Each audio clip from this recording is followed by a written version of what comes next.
It's the shocking moment the parents of school shooter Ethan Crumbley confront him for the first time after he murdered 4 students. Ever heard of a 15-year-old teenage school shooter? Well, meet Ethan Crumbley, the boy who threw his entire life away because he was obsessed with guns. This decision of his resulted in the hospitalization of multiple students and teachers, as well as the unfortunate deaths of 4 others. This is the disturbing case of Ethan Crumbley. Unlike most killers out there, Ethan was not born into a broken home, nor was he beaten or mistreated as a kid. Ethan Crumbley was born into a beautiful home at Atlantic Beach, Florida on April 20th, 2006. His parents, Mr. James Crumbley and Miss Jennifer Crumbley, worked really demanding jobs, so they couldn't really create time for Ethan. The family later got jobs that paid a lot more than their previous ones. The only issue was that they had to move to Issaar, Washington. That meant young Ethan had to leave his friends at his previous school to start a new life at a new school in Washington. A few years later, just when Ethan was beginning to fit in at school, the family had to move yet again to another town known as Oxford, Michigan. Because of the constant moving and changing of towns and schools, young Ethan, who was just 8 years old at the time, felt completely disconnected from the world around him as he was no longer around his friends, and that resulted in him developing questionable interest and likings for strange things. One of the strange things Ethan was interested in was guns. This was mostly a result of him playing the first-person shooter game Call of Duty for hours on end without the supervision of his parents. Later on, Ethan's parents enrolled him in Oxford High School, and as soon as Ethan began his studies at Oxford, he made a place for himself among the worst of the worst and never had any luck with the popular or smart kids. Among all his new friends at Oxford, he was closest to one. To keep his identity safe, throughout the story, we will refer to this friend as Victor. Ethan usually opened up to Victor about how lonely and sad he felt, but as time went by and their chats progressed, Ethan's text messages only got darker and darker. One day, Ethan told his friend Victor about how he found a bird in his backyard and how he caged it and tortured it to death. He said, "Just look at them as they look at you, knowing their lives are about to end so young. The best feeling." A few days later, Ethan took the rotten head of the dead bird, put it in a jar, and left it in the girl's bathroom just to cause a commotion. He also told Victor how he felt the strong urge to steal a baby from its mother and do the same to it, and how alive he would feel while doing that. The most shocking part of the story is how Ethan's parents responded to their son's recent hobbies. The couple was almost never around. It was always either they were at work or on a date, leaving Ethan to stay at home alone for hours and hours, right from the age of 8. Most times, Ethan even had to make meals for himself in their absence. But that was just the tip of the iceberg, as Ethan's parents later did the unthinkable. On Ethan's 15th birthday, his dad gifted him a gun, and on November 27, 2021, Ethan's mother, Jennifer, took him to a shooting range to test it out. Apparently, his parents happened to be regular customers at the shooting range, as it was a family-friendly business and they usually host fun and exciting family events. A now happy and excited Ethan ended up spending long hours at the shooting range that day and taking hundreds of shots without showing any sign of exhaustion or boredom. After that day, his love for guns only grew stronger. With the gun, Ethan's dream had come true. His parents, however, took and hid the gun somewhere in their house to ensure Ethan's safety. After that, they basically moved on with their everyday life as if Ethan didn't exist. It was later revealed that Ethan had developed a habit of trying his very best to get his parents' attention, especially his mother's. One time he texted her saying, "Mom, there is a monster in the house and it's throwing bowls," but his mother never responded. Instead, she showed the text to her husband while they were on a date, and they discussed how much of an attention seeker he was. His barrage of text messages kept flowing, the last of them being when Ethan asked, "Mom, why don't you just reply?" As heartbreaking as that sounded, his mom, Jennifer Crumbley, never responded to his text messages, and whether it was mentioned in the reports or not, Ethan was left lonely and sad. Months went by, and his parents got a call from the school where it was made clear that Ethan got himself into some trouble and that his parents were needed as soon as possible for a meeting. Upon arrival, they were told how Ethan was caught looking up images and videos of guns while lectures were going on, and the school was bothered about the young boy's weird interests. But his parents immediately dismissed everything and assured the school that it would not happen again and that they would speak to him. But it wouldn't take a detective to realize that they didn't really care about the entire thing. Text messages showed how Jennifer, Ethan's mom, told Ethan to cover his tracks better in the future, so she would not have to be called back to school, but little did she know that her young boy had way more mischief planned out, and the execution day would be just a few hours away. The very next day, Ethan arrived at school, and right before the school bell rang, Ethan Crumbley walked into the boys' bathroom with his backpack on, pulled out a loaded semi-automatic handgun, and waited until the bell rang. Once the bell rang, he walked out of the toilet with a handgun, and just as he planned, he shot a young girl, Phoebe Arthur, in the face and proceeded to open fire at anyone and everyone he saw. After missing multiple shots and landing a few, the hallway was empty. The students and teachers had initiated a safety protocol where they would run into the nearest classroom and form a barricade using the tables and desks. Through the microphone, they were told not to come out until the police arrived. On seeing that there were no more moving targets to shoot at, Ethan began to walk to the class doors and scream, "It is okay to come out now, the shooter is gone," in a desperate attempt at luring out new victims. But his plans completely failed, as the students and teachers were well trained for circumstances like these. Knowing no one would come out, Ethan began to shoot through the classroom doors, hoping that he would hit at least one more person, but fortunately, no one was hit. Not long after, the police arrived and completely surrounded the school. Using a public address system, they let the shooter know that he had been completely surrounded. Upon hearing this, Ethan immediately surrendered to the police and handed over his weapon. He was then taken in for questioning. But just as Ethan was being arrested, a text message came in, and it was from Jennifer, Ethan's mom. In the text message, she said, "Ethan, don't do it." Apparently, Ethan's parents realized what their son was about to do, but as always, they were too late. Their son, Ethan, had already done the unthinkable. Almost an hour had passed when the police received a call from Ethan's father saying the gun he had hidden was stolen from his house, and the school shooter might just be his son. While the police were searching the scene of the crime, they came across Ethan's school bag lying on the bathroom floor. After searching its contents, what they would find would eventually shock not just the police force, but everyone who heard the story. In his bag, they found his journal, and in that journal, he didn't just write down the messed up things he had in his head. He carefully wrote down a detailed plan on how he was going to be the next school shooter. On another page, he made a checklist of everything he would need to pull off the mass murder, and at the bottom of the page, he left a note saying, "I wonder what life in jail will be like." With shock on their faces, the detectives flipped open yet another page and saw a drawing of a girl with a gun pointed at the back of her head. Right about the drawing, he left a note saying, "The first victim has to be a pretty girl with a future, so she will feel the pain I feel." This clearly points to why he chose Phoebe as his first victim. Upon seeing this, the police concluded that Ethan had to be mentally sick in some way and needed attention. But they had to stop and think again when they found yet another note in his journal where he poured his heart out, saying, "Last time that I had a mental breakdown, my parents were out of town, so I murdered a family of 5 baby birds. My grades are failing, my parents have each other, we have no money, and I have no help for my mental problems, and it is causing me to shoot up the school." It was clear that Ethan Crumbley was aware of his mental health issues and also fully aware of the consequences of what he was about to do and the impact it would have on his future, but for some reason, knowing all this, he still did what he did. In the wake of the incident, a few lives were lost in the most gruesome ways possible. The attack claimed the lives of 4 students: Hannah St. Juliana, Tate Meyer, Madison Baldwin, and Justin Schilling. 6 others sustained major injuries but managed to survive and make a full recovery a few months after the shooting.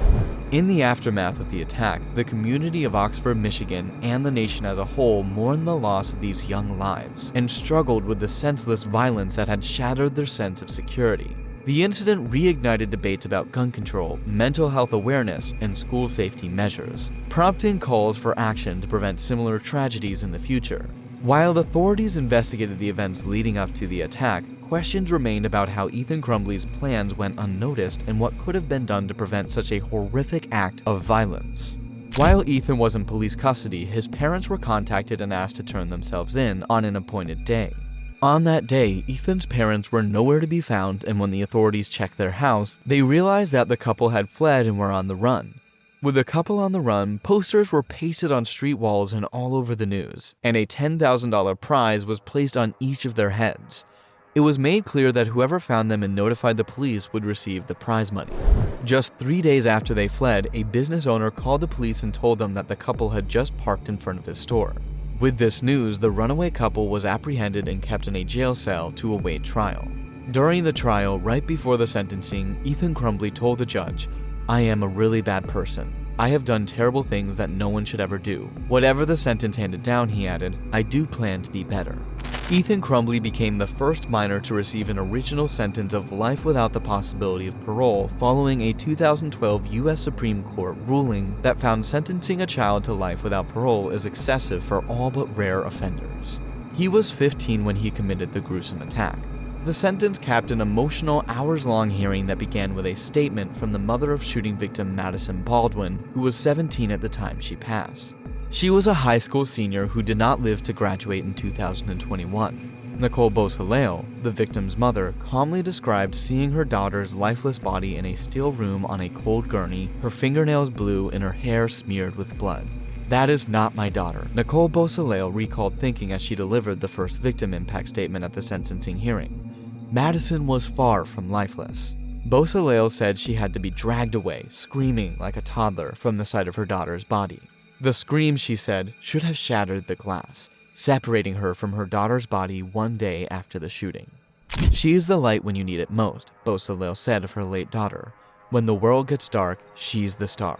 "Madison is not a statistic or a victim," her mother said. "She will be remembered by her name, a name that is loved unconditionally." Some of the victims' relatives spoke directly to Crumbley, telling him the massacre had failed to break them. Still, both victims' relatives and survivors said their lives have been changed forever, their days filled with an unending sense of anguish, guilt, and despair. Ethan Crumbley pleaded guilty to 1 count of terrorism causing death, a rare conviction in a state court, 4 counts of first-degree murder, and 19 other charges related to the deadly rampage.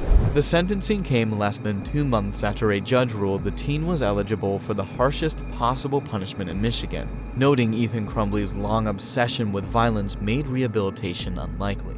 Dozens of survivors of the attack at Oxford High School and family members of those killed delivered victim impact statements for hours before the judge handed down Ethan Crumbley's sentence. The defendant previously admitted in court that on November 30th, 2021, when he was 15, he took a gun from an unlocked container in his home, hid it in his backpack, and took it out in a bathroom before opening fire on his schoolmates. Buck Meyer, the father of another slain student, Tate Meyer, who was 16 when he died, said his family has spent years navigating our way through complete hell, and the previous hearing dealt them another hand of heartaches that we'll have to play.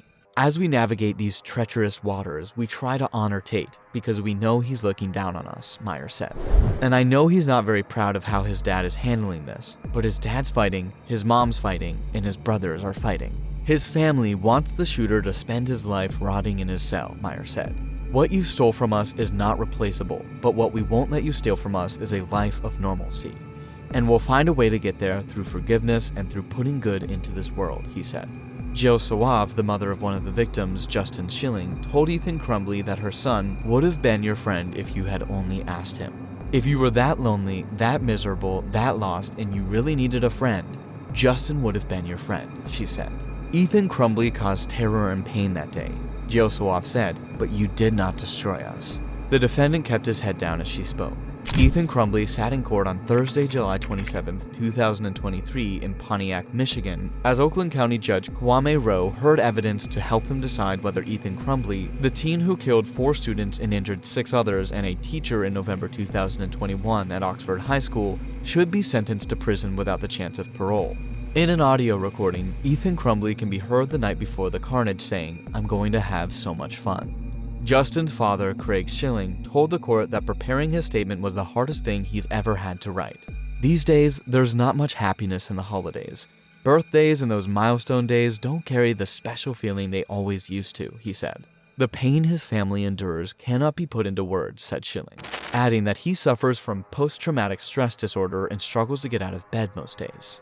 Anxiety, stress, sleepless nights, and uncontrolled emotional heartbreak make even the simplest, most normal things difficult, he said, noting he no longer enjoys the things he used to do with his son: golfing, kayaking, bowling, and fishing. Instead, life is filled with debilitating pains, Schilling said. "I still find myself waiting for him to get home from work so we can get a few minutes to chat," he said. Schilling asked the court to impose the maximum penalty on a person who lacked human decency. "My son doesn't get a second chance, and neither should he," Schilling said. Another victim, Hannah St. Juliana's father, Steve St. Juliana, said Crumbley could do absolutely nothing to earn his forgiveness for taking away a beautiful, caring soul with unlimited potential. "His age plays no part. His potential is irrelevant," he said. "There is utterly nothing that he could ever do to contribute to society that could make up for the lives that he has ruthlessly taken." Raina St. Juliana lamented not being able to go thrifting with her sister Hannah, helping each other remember songs and taking walks together. "Instead of speaking at her wedding, I spoke at her funeral. Instead of fishtailing her hair for a game, I curled her hair in a casket," she said. Raina St. Juliana also read a statement from her mother. "Now in my daily life, whenever I see a pair of sisters, I'm sad. When I see other siblings getting along, I'm sad. When I see other mothers and daughters, I'm sad. When I see other families having a good time, I'm sad. When I see others her age having fun, I'm sad. Every day, every moment, every experience, I think of Hannah and I'm sad." Their family is surviving, the statement said, but not living. Survivors also shared their pain.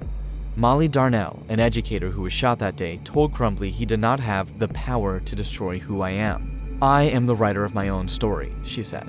"Life in prison without parole is the appropriate sentence," Darnell said. "You intended to leave my husband a widower and my children motherless. There is no forgiveness for you," she said.